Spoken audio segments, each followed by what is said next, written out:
8월 중순을 넘기고 있죠.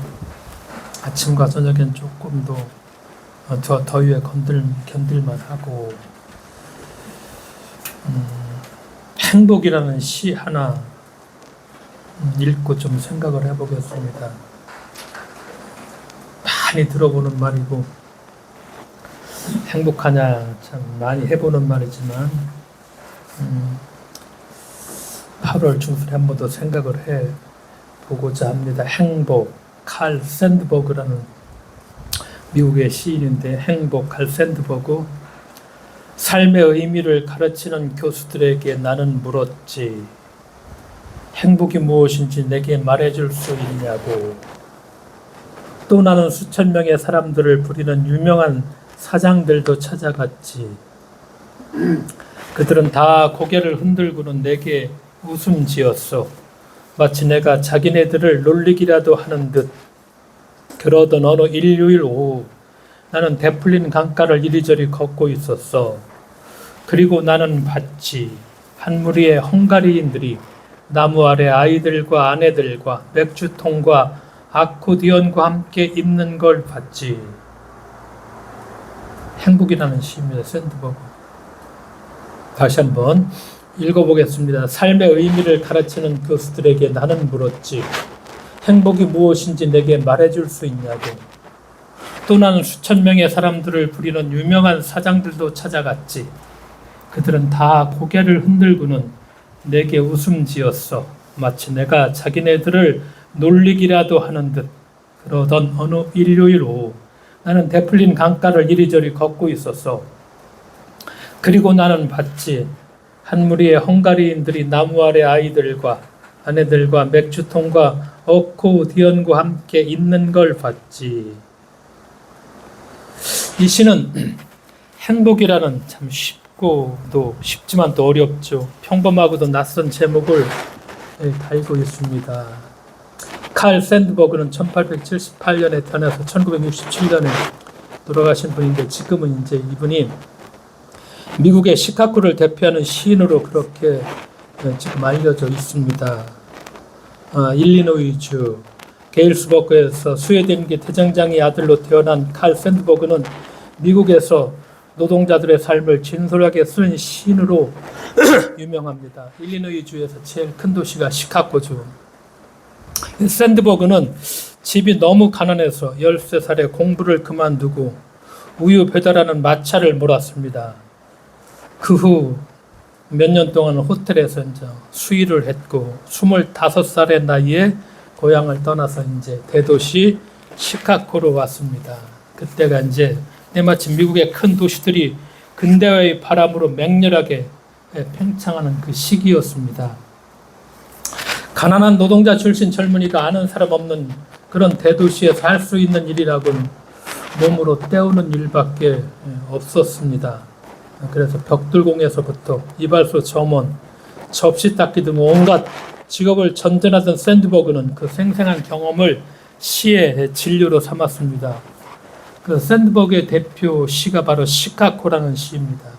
시카고.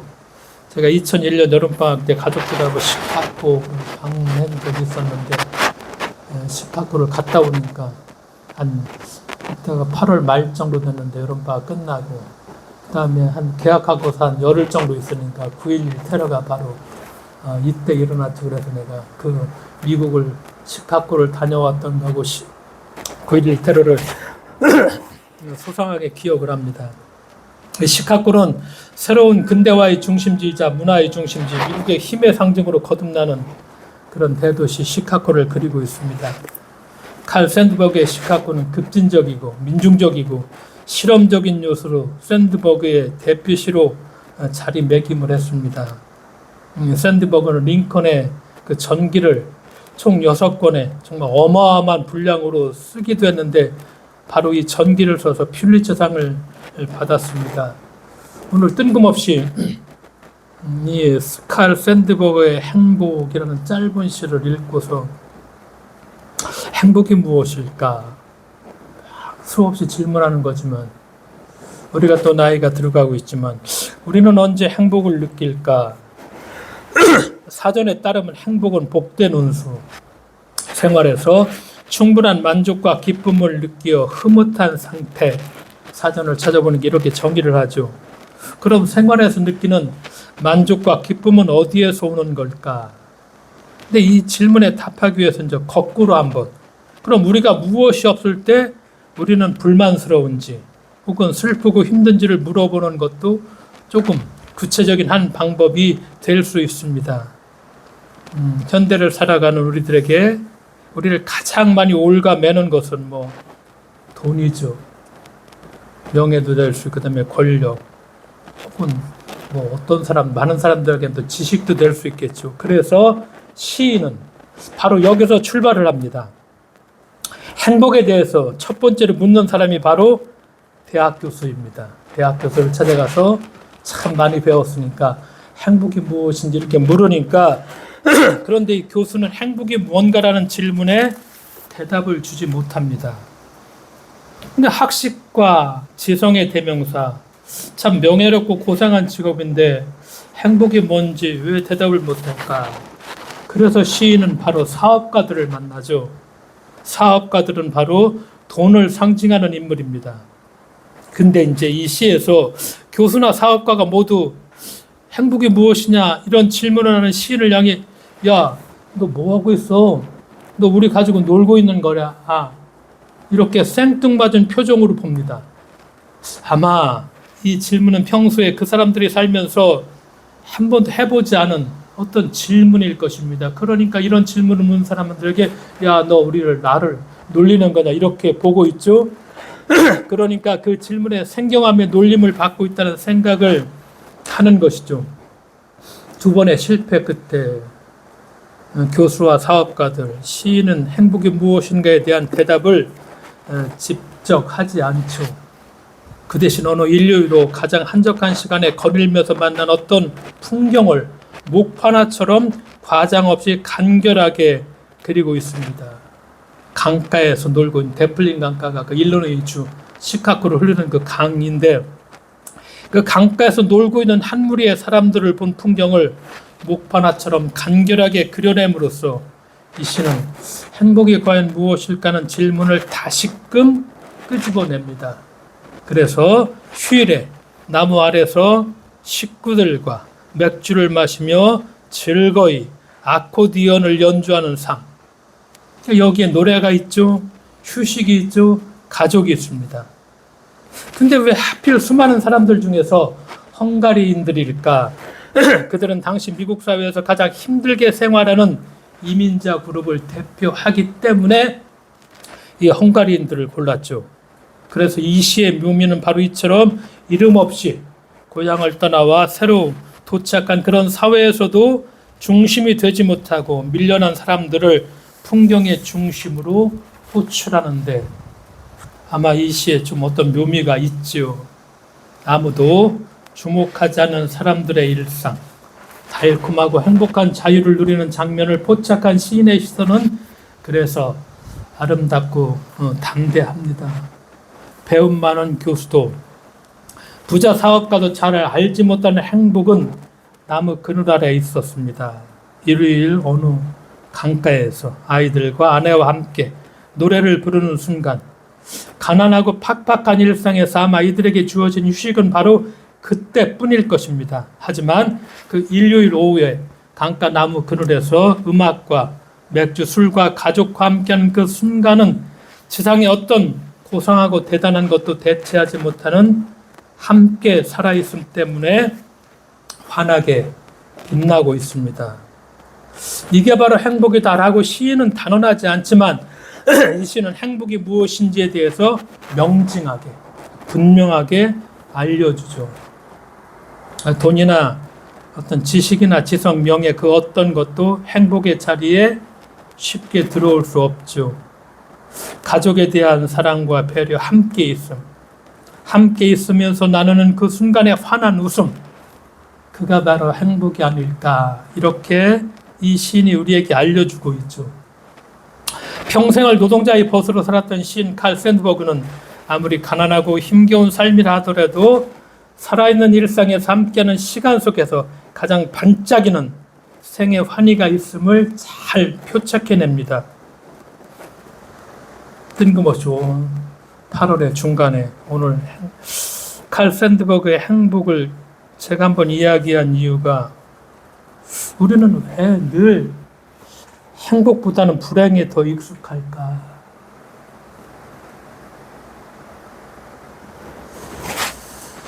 왜 우리가 행복하지 않을까? 가장 빨리 한강의 기적을 이루었지만 가장 많은 자살하는 사람들이 가장 많죠. 국가적으로, 민족적으로, 또 집단적으로, 가족적으로, 개인적으로 늘 더 높은 것을 향해서 달렸기에 우리는 아래를 보지 못했습니다. 늘 늦었다고 생각하기에 옆에 누가 있는지를 우리는 보지 못하고 잊고 살았죠. 각자 도생의 시절이었죠. 그러니까 행복보다는 불안과 결핍과 불안이 더 컸다는 사실입니다. 그래서 가족도 각자 따로 외로이 떠들고 같은 자리에 앉은 연인도 각자의 전화기만 들여다보게 됐죠. 소중한 이들과 함께 지내는 시간 속의 기쁨을 희생하면서 우리가 돈이라는 것, 어떤 권력이라는 것, 어떤 지위라는 것, 허상만을 쫓아왔고 지금도 그걸 쫓아가고 있고 그래서 행복하지 못했고 늘 결핍에 시달렸죠. 몰아치는 무한 경쟁과 무한 성장은 나눔이 없다면 그 자체로 충분히 고통이 될 수가 있죠. 그래서 우리가 어렸을 적에는 배불리 먹으면 행복하겠다 그렇게 생각했죠. 근데 배불리 먹죠. 허름한 집이라도 우리가 잘 것 참 우리의 집이라도 작은 것이라도 하나 있으면 행복하겠다. 우리는 맨날 어떤 데 뭘 맛있는 맛집 최고의 트렌드죠. 그런데 우리는 행복하지 못하다고 말을 합니다. 왜 그럴까? 우리가 왜 이렇게 허기져 있을까?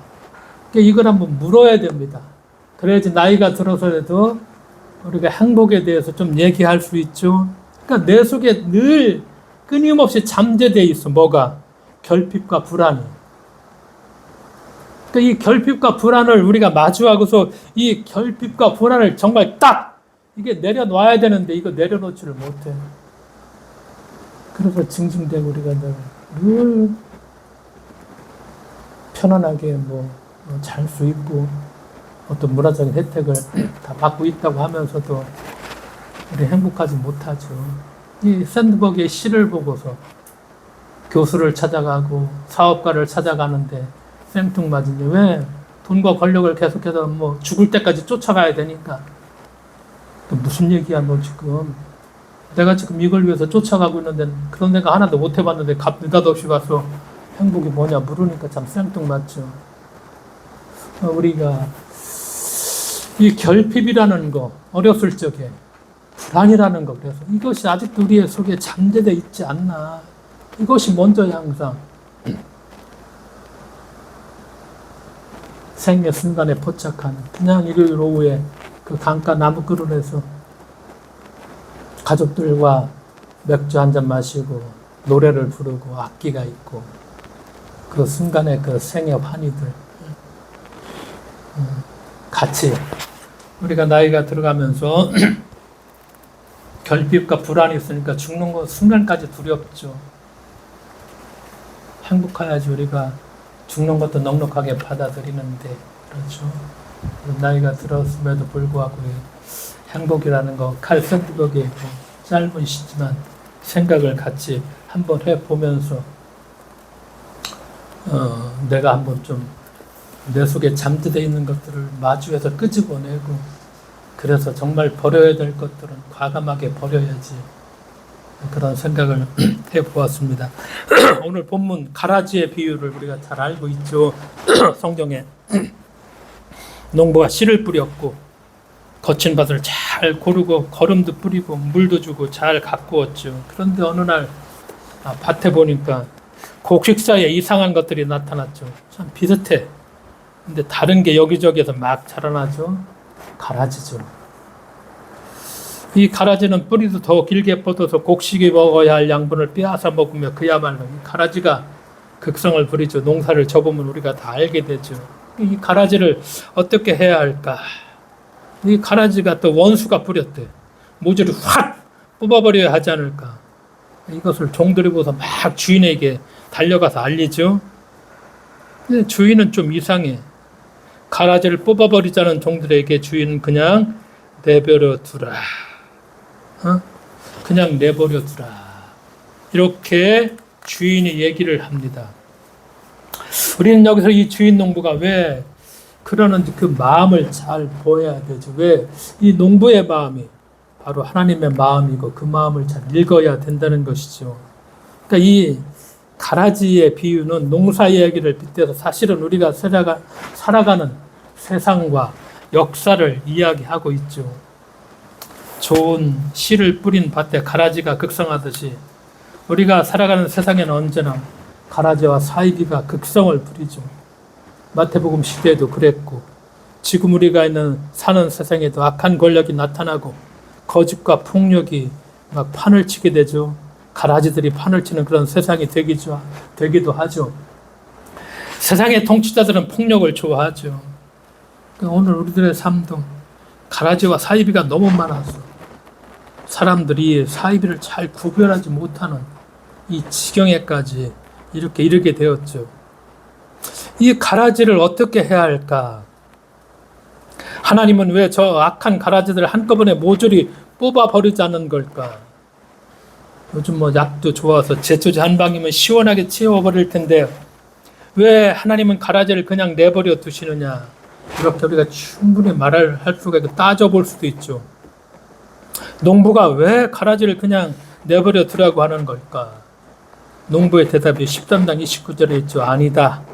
가라지를 뽑다가 가라지와 함께 밀까지 뽑으면 어떻게 하겠느냐? 그 말이죠. 가라지가 밉지만 확 뽑아버리고 싶지만 그러다가 곁에 자라는 밀이 다칠까 걱정된다는 그 말이죠. 가라지를 그냥 내버려 두는 것은 가라지 때문이 아니죠. 뭐 때문이냐? 밀 때문이라는 것입니다. 가라지가 아니라 밀을 생각하는 마음, 그 마음이 바로 농부의 마음이고 그 농부의 마음이 바로 하나님의 마음이라는 것입니다. 이 하나님의 마음을 우리가 잘 보아야 된다는 그 말씀이죠. 그러니까 종들은 가라지를 보죠. 막 쫓아와서 그래서 농부에게 얘기하죠. 그러나 농부는 가라지도 보지만 더 소중하게 보는 게 밀을 봅니다. 종들의 마음에는 가라지를 향한 분노가 막 일렁이지만 농부의 마음에는 밀을 향한 사랑이 가득합니다. 이 농부의 마음이 바로 하나님의 마음이라는 것. 그런데 우리 하나님은 당신의 백성이 다칠까봐 이러지도 저러지도 못하는 그런 분일까? 농부가 두 번째 대답을 하죠. 30절에 추수할 때 내가 추수꾼에게 먼저 가라지를 뽑아 다루로 묶어서 불태워버리고 밀은 데 곳간에 거두어 드리라 이렇게 말하겠다.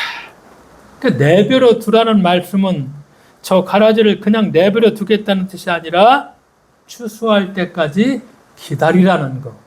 바로 이 말씀이죠. 내버려 두는 것은 포기하는 것이 아니라 때를 기다린다는 것. 이렇게 말씀하죠. 사실 밀과 가라지는 초기에는 우리가 보아왔지만 식별하기가 참 다 어렵죠. 다 푸르르게 막 자라나니까. 그런데 다 자라면 정말 쉽게 구별할 수가 있죠. 무엇으로 밀과 가라지를 분명하게 구별할 수 있을까? 열매죠. 열매를 보면 저게 곡식이구나, 저 가라지구나. 그 밀과 가라지는 그 열매가 전혀 다르죠. 그래서 추수할 때가 이르면은 스스로를 드러내게 됩니다. 추수 때가 되면 가라지는 뽑혀서 단으로 줄줄이 묶여서 뜨거운 불 속에 던져질 것이다. 이렇게 농부가 얘기를 하죠. 그러니까 가라지가 판을 치는 세상이죠. 그 가라지가 판을 치는 세상에서 우리가 상황에 매몰될 수가 있죠. 그런데 상황에 매몰되지 말고 이 가라지의 비유가 말씀하시는 게 그거죠. 기다리면서 그리고 희망을 갖고 우리가 하나님의 사람으로서 한 사람 한 사람 역사의 한복판을 우리가 책임 있게 살아가야 됨을 말씀하고 있죠. 그러면서 오늘 또 하나 읽은 본문이 에스겔서죠. 에스겔, 바벨론의 포로를 겪으며 역사를 성찰한 예언자가 에스겔인데, 에스겔이 이제 고통스러운 역사를 겪으면서 왜 하나님께서 당신의 백성을 그토록 혹독하게 심판하셨는지 다시 한번 생각해보고 또 생각해봅니다. 그러면서 이 백성의 죄가 무엇인지 아프게 되돌아보았습니다. 그렇게 역사를 성찰해야 하나님께서 열어주시는 새로운 역사로 발을 디딜 수 있기 때문이죠. 그래서 우리가 에스겔서에 보면 25장부터 이제 하나님의 심판을 얘기합니다. 25장 모압과 에돔에 대한 하나님의 심판이 있고, 26장 블레셋, 그 다음에 27장 드로와 시돈에 대한 심판이 계속되죠. 그러니까 이스라엘을 괴롭혔던 걸 하나님이 다 심판한다. 이스라엘을 괴롭혔던 이웃 족속들 하나님이 심판을 하게 된다. 그러니까 이스라엘 민족으로서는 저 우리를 괴롭혔던 저 원수들을 하나님께서 심판하신다니 참 시원하다, 이렇게 생각할 수도 있을 것입니다. 조금 더 가서 29장에는 이집트의 심판이죠. 이스라엘 백성을 억압했던 그런 원조죠. 에스겔은 이집트를 한 그루의 나무로 비유를 합니다. 그 꼭대기가 구름을 뚫고 하늘에 닿고 그 가지가 온 세상을 뒤덮은 나무다. 이 나무가 얼마나 큰지 에덴 동산에 있는 나무들이 부러워할 정도다. 그런데 이 거대한 나무가 참담하게 무너지고 부러져서 바닥 없는 수렁으로 떨어져서 그 흔적도 없이 사라진다. 그러니까 하나님께서는 이렇게 이집트를 심판하신다.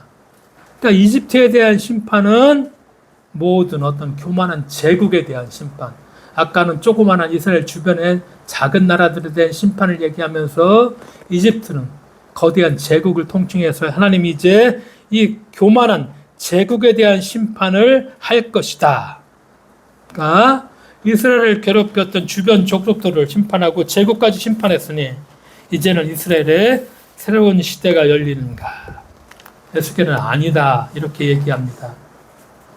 에스겔이 말하는 하나님의 심판은 아직 끝나지 않았다는 것, 정말 이제 중요한 심판이 시작되는데 바로 이스라엘 백성 자신에 대한 심판이죠. 그래서 우리가 34장 17절도 읽었지만 34장부터는 이스라엘에 대한 심판의 예언이 시작됩니다. 34장 1절, 인자야 너는 이스라엘 목자들을 쳐서 예언하여라. 이스라엘의 목자들, 지도자를 먼저 심판하신다는 것이죠. 이들이 무슨 짓을 했는가? 양을 돌봐야 될 목자가 양을 잡아먹고 그 가죽을 벗겨 털옷을 해부으면서 양을 돌보지 않았다. 그래서 이 지도자들은 백성들을 강압과 폭력으로 짓눌렸다. 그래서 하나님은 이 지도자들, 목자들을, 특히 종교 지도자들을 심판한다. 그래서 그들이 다시는 양떼를 치지 못하게 하고 하나님께서 친히 이제 목자가 되셔서 양들을 먹이고 돌보겠다, 이렇게 말씀을 합니다. 그러니까 밖으로는 이방 나라와 제국들을 다 심판하고 안으로는 잘못된 지도자들을 심판하고 하나님께서 이제 친히 목자가 되어 주실 것이다. 이렇게 정말 이제 새로운 미래로 나아가는 일이 활짝 열리는 것일까? 역사가 그렇죠. 우리도 내란도 심판 반드시 해야 되고 온갖 부정과 비리와 악행들을 심판하고 나면은 이제는 정말 새로운 미래를 향해서 나가는 길이 활짝 열리는 것일까? 근데 에스겔은 아직 아니다, 이렇게 얘기합니다. 이제 가장 중요한 심판이 남았다. 무엇일까? 우리가 읽었던 본문 17장부터 나주 하나님이 말한다. 내 양떼야, 내가 양과 양 사이와 수양과 수염 사이에서 심판하겠다. 무슨 말씀이죠? 하나님의 백성에 대한 심판입니다. 우리 자신을 심판하시겠다는 것입니다. 그러니까 우리 자신을 잘 돌보라, 그렇게 말씀을 하십니다.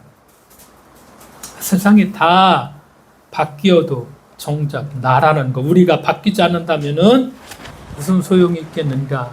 그래서 하나님은 양떼에게도 심판을 선언하십니다. 왜냐?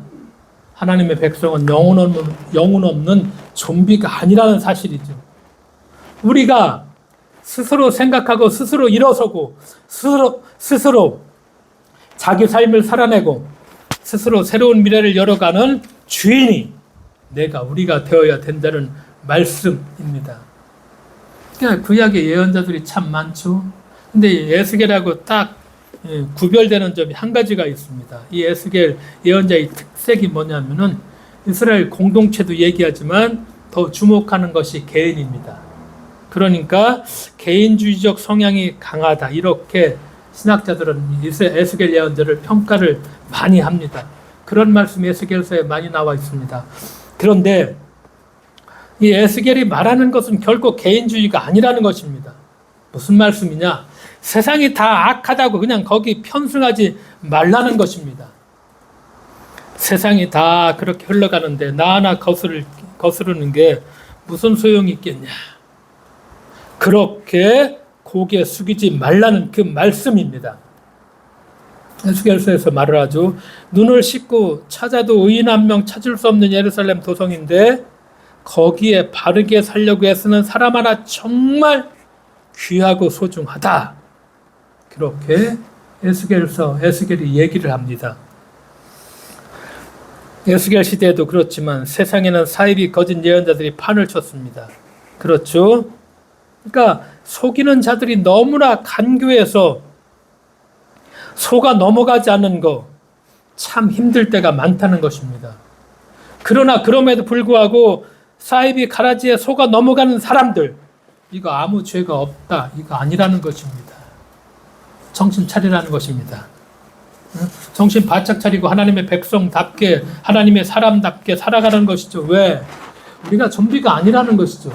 가끔 우리가 레밍 형상, 레밍 정치라는 말, 특히 미국도 그렇지만 한국도 심하죠. 레밍, 쥐과에서 타는 작은 쥐죠. 우리가 가끔 보면은 막 절벽을 향해서 한 마리가 쫓아가면 그 뒤에 수많은 쥐들이 다 쫓아가고 결국엔 더 어디에 빠져들죠? 절벽 밑으로 다 그냥 빠져서 죽어버리죠. 그러니까 이건 뭐냐? 집단 심리의 한 형태로 개인이 집단의 의견이나 행동에 따라 무비판적으로 따르는 경향, 레밍 형상이죠. 절벽을 향해서 그냥 다 따라가 버리죠. 신앙을 가진 사람들이 비판적 사고와 독립성, 이게 정말 약합니다. 교회에서 그렇게 가르쳤기 때문이기도 하죠. 들어가자마자 가르치는 게 목사에 대한 순종부터 이것이 최고라고 그렇게 세뇌를 시키니까 비판적인 사고는 할 수가 없게 만들죠. 교회가 이렇게 만들어 버립니다. 무조건 제일 처음에 저도 초등학교 때부터 교회를 다녀서 부흥회는 다 쫓아다녔지만은 맨날 들었던 얘기야. 제일 첫 번째 하는 얘기가 그거죠. 그러니까 비판적 사고를 우리가 할 수 있다는 것, 독립성을 갖는다는 것. 왜냐? 우리는 하나님의 형상으로 지음받은 하나님의 자녀들이죠. 우리가 이 사실을 잊어서는 안 되죠. 곡식이 자라는 곳에는 가라지가 있습니다. 이게 자연입니다. 이게 세상이고 역사입니다. 그런데 가라지가 있는 곳은 역으로 진짜가 있다는 사실이죠. 그러니까 10만인들이 산삼을 찾는 비결 중 하나가 산삼 비슷한 독초들이 많이 나오는 것을 잘 살펴보는 것이다. 이렇게 얘기를 합니다. 그렇기 때문에 세상에 가라지가 많다고 실망하거나 분노할 일은 아니고 오히려 가라지는 진짜를 진짜 되게 하죠. 작금의 온갖 사이비들 참 많습니다. 더 판을 칠 수가 있습니다. 정말 조직적으로 훈련을 시키니까.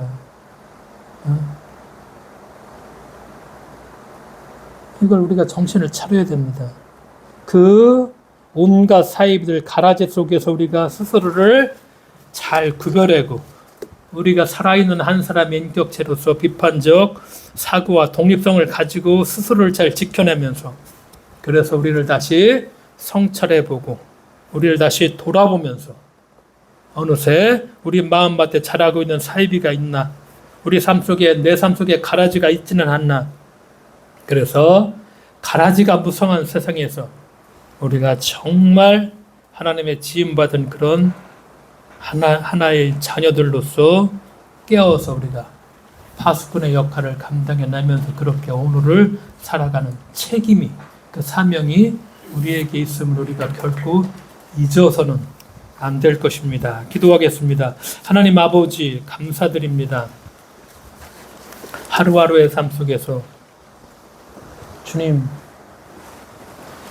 가라지가 판을 치지만 이 가라지 속에서 하나님의 자녀로서 우리가 분별하면서 오늘을 살아가고 또 소중하게 하나님이 주신 것들, 우리 속에 있는 어떤 결핍과 우리가 어렸을 적에 살아왔던 그런 불안이 우리의 행복을 갉아먹지 않도록 주님, 오늘을 환희하게 살아갈 수 있도록 주께서 저희들을 일으켜 다시금 힘을 주실 것을 믿으며 예수님의 이름으로 기도드리옵나이다. 아멘.